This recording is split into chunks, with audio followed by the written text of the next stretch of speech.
But I think you You can need, get a couple. if you want to hear voices, Yeah. then the music It's has to be recording down. now. Yeah. You only need to hear my voice. I don't have a speaker, right? No. Yeah.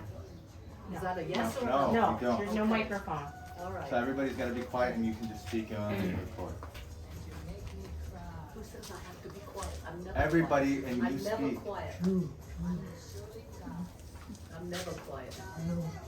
So, this is the celebration of life for Alan Chakiri Wong, the oldest son of Chuman Wong.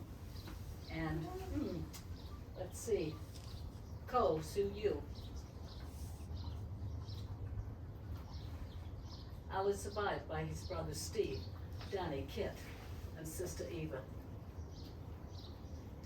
He was the husband of me, Valentine, Marguerite Wong, I think for 57.7 months. 57 years, 7 months. He died 3 days after my birthday. Was not what I planned. I knew he wasn't going to make it through this year. That's why I asked my good friend Helen to ask my good friend Richard to draft the obits. But I didn't expect him to die of COVID. He was triple vaxxed with Moderna, stronger than Pfizer. I was triple vaxxed with Pfizer. I did it to protect him. Hey, shut up. I see We'll the, keep that on the video. I see the faces, I see the faces, huh? Stay on script. Shut up. Shut up. Easy hours of fun now. Betty, double vaxxed. She gets it first. She doesn't go anywhere. She goes home. Somebody shops for her. Somebody brings her pills for her. It wasn't her fault. Double vaxxed. She gives it to me, triple vaxxed. I give it to Al. He doesn't make it. We take ivermectin. We take homeopathic stuff from a very lovely nurse next door. She wasn't a nurse, a very well-trained PSW who was not vaxxed. She used homeopathy, and she gave it to Betty and myself, and it helped us recover. Yes, right? And then we did Ayurveda, turmeric, almond milk. I won't give you the recipe here, but it was all alternative stuff to build the immune system. If you've got a robust immune system, we wouldn't have all been through this mess, because it's this vaccine that's doing this. I've had it twice. This lady had it twice. Who are you pointing at? That's the camera. This is the second camera. Anyway, I rest my case. This guy's got the links to prove it. Anyway, Al's parents, they preceded him. I've already told you their names. And we talk about the family. I don't need to mention their names. They're all here. You know them well. Len, Morita, Len, Malfi over there. Their wives and their children.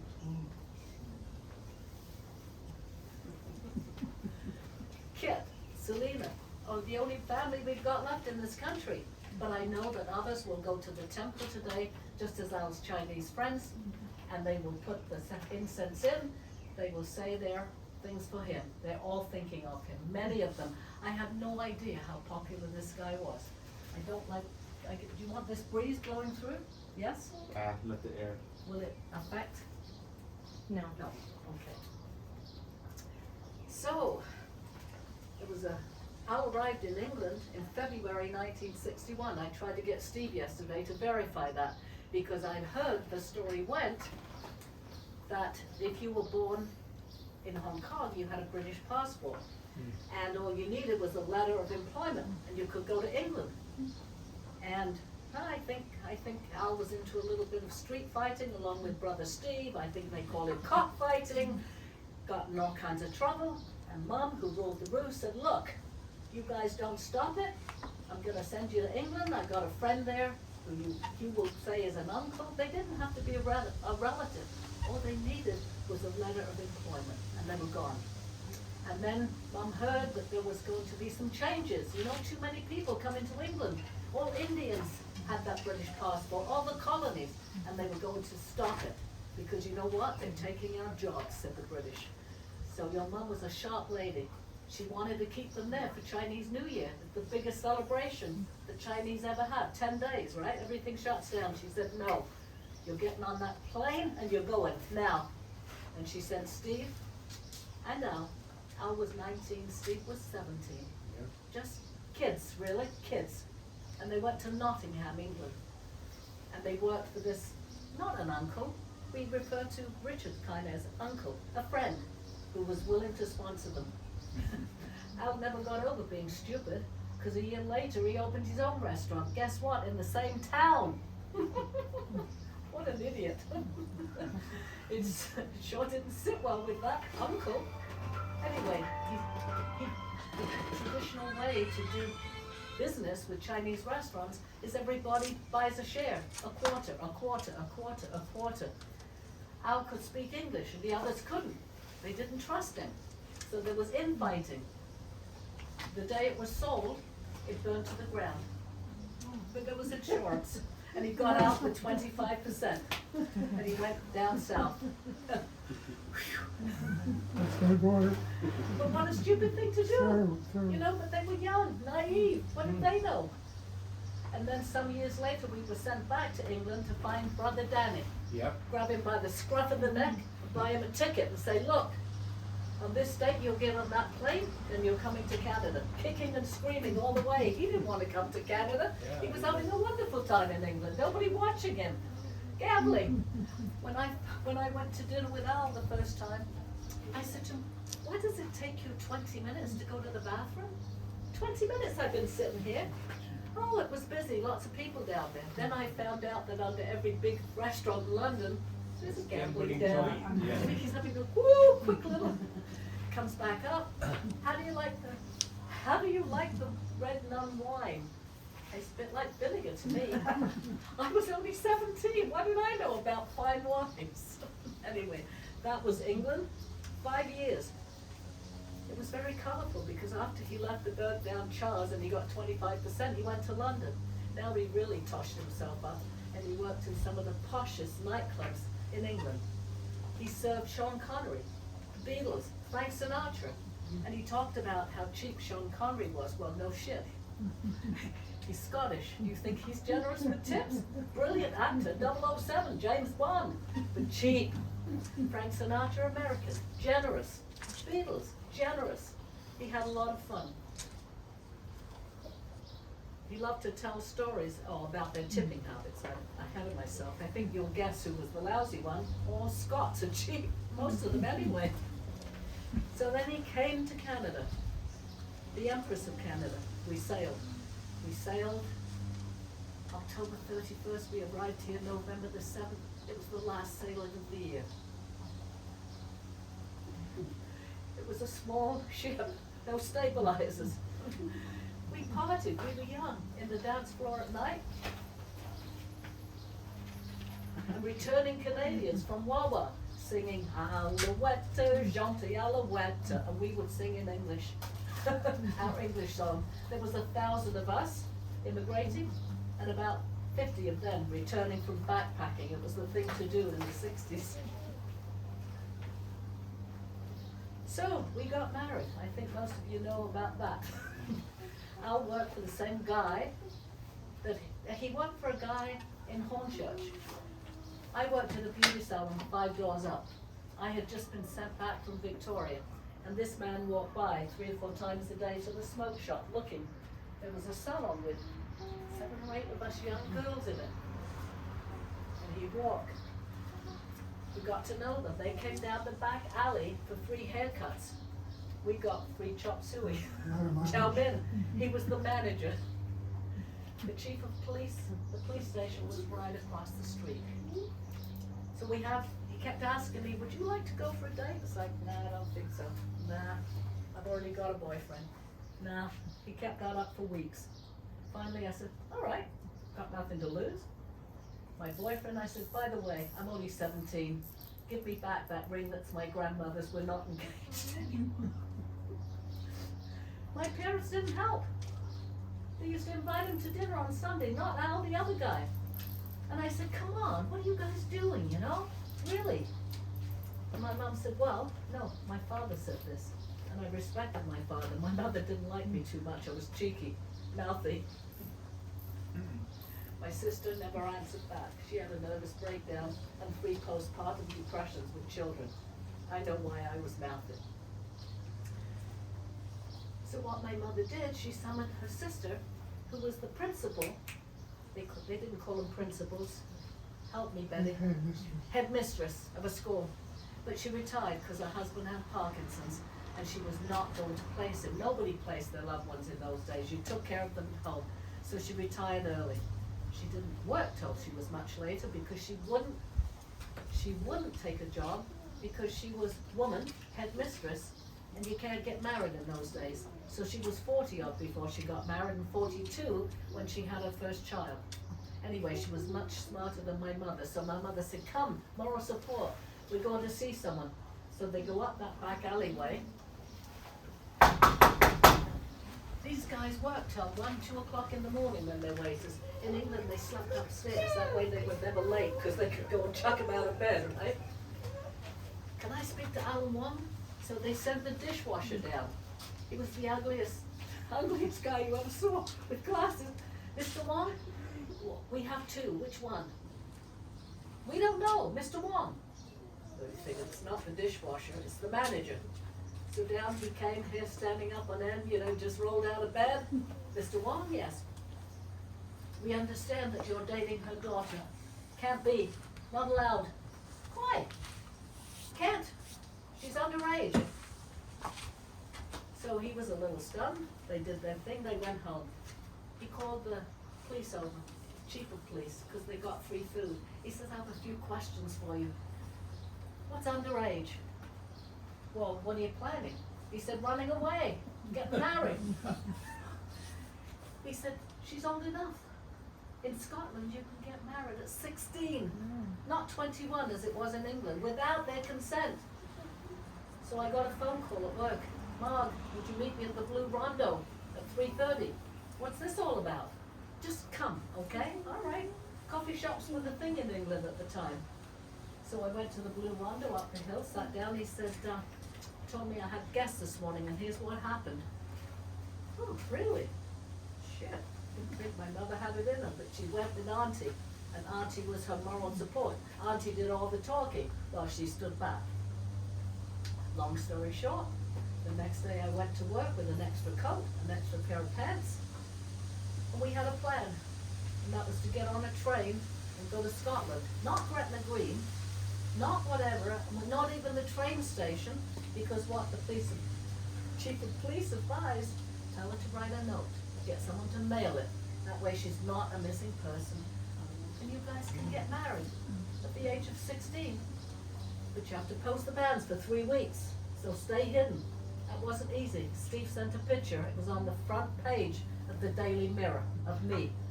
I'd done a little bit of modeling, just head up. The next day, I was blonde at the time because I was a hairdresser. The next day, I was a brunette.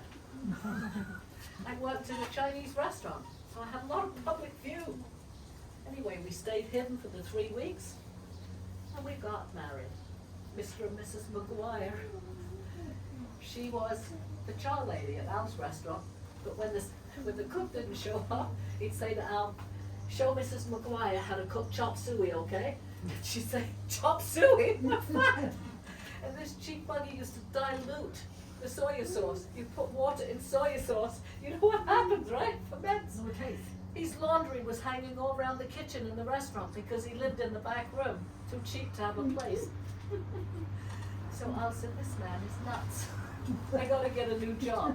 But he found that job the night we arrived because we had no money left. We'd been in Aberdeen. The lady at the B&B there said, I'm sorry guys, I rented your room. You didn't tell me how long you were staying. Shit, we got nowhere to go. She said, you guys elope? How did you know? Look at us. You know, he's Chinese, I'm English, and I'm young. Yes, she said, you're looking for work? Yes. Okay, I got just the place for you to go. It's called Edinburgh. Don't go to Glasgow. It's a blue collar. What are you trying to tell me? Read the paper. Afterwards, it's all shit that I wanted to say and didn't get said. Shut your mouth. Family eventful. Anyway, stop. Somebody turn him around, okay? Come on, Mary. So we went to Scotland. We got married. Mrs. Maguire gave us, she stood up for us. Her husband, Mr. Maguire, was a seaman. He worked not the Royal Navy, the Merchant Navy. So he could cuss just like any Chinaman from the, not Hong Kong City, the farmlands. New territory. Thank you, new territories. So Voila. he could say every swear word in the book, and he'd say it every day, and I'd go home and I'd say to Al, yeah, what's that mean? Oh, Mom, you don't want to know that, that's really bad. Yeah, what's that mean? Stop it. I said, tell me, or I'm going in there tomorrow and I'm going to tell it to him and to him. And I don't want to say it on here, but I'll do it later for you guys. Anyway, I spent that whole time working in a Chinese restaurant.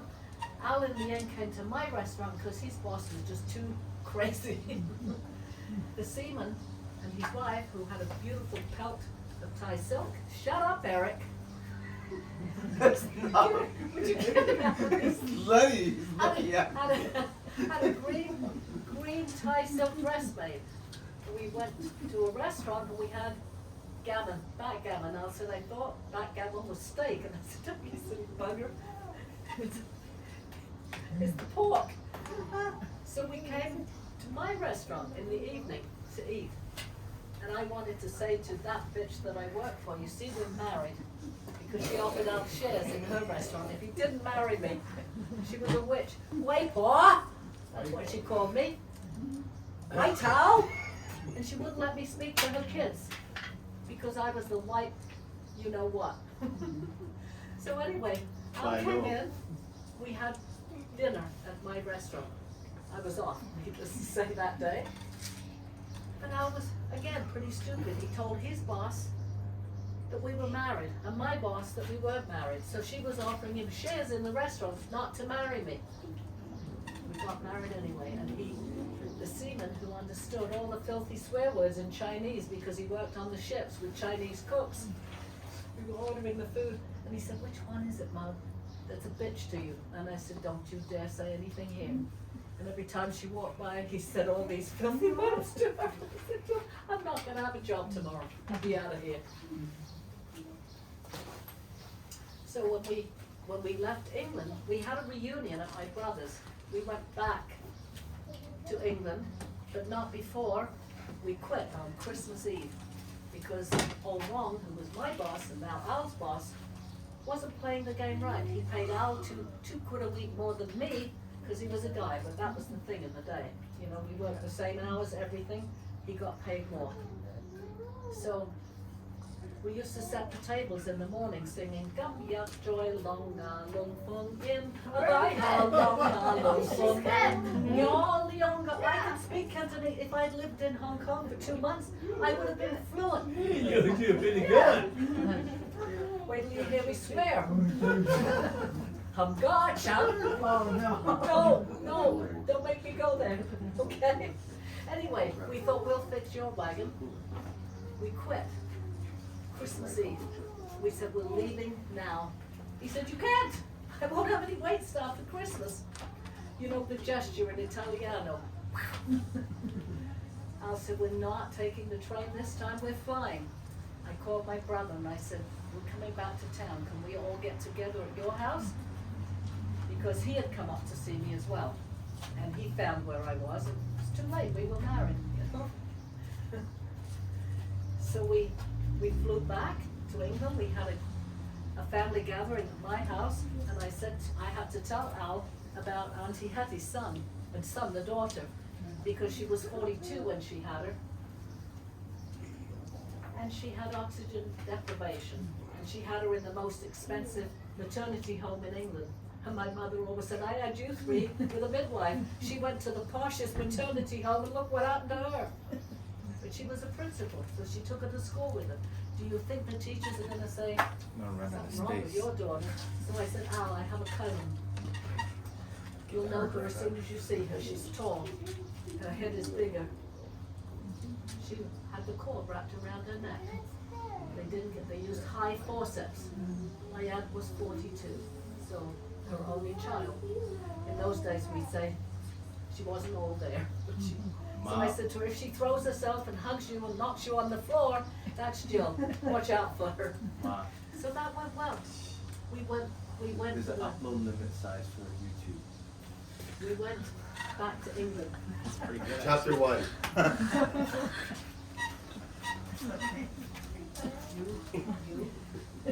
Actually, you're right. Maybe I should stop it and start it. Yeah, Hold see, on. chapter 1. Yeah.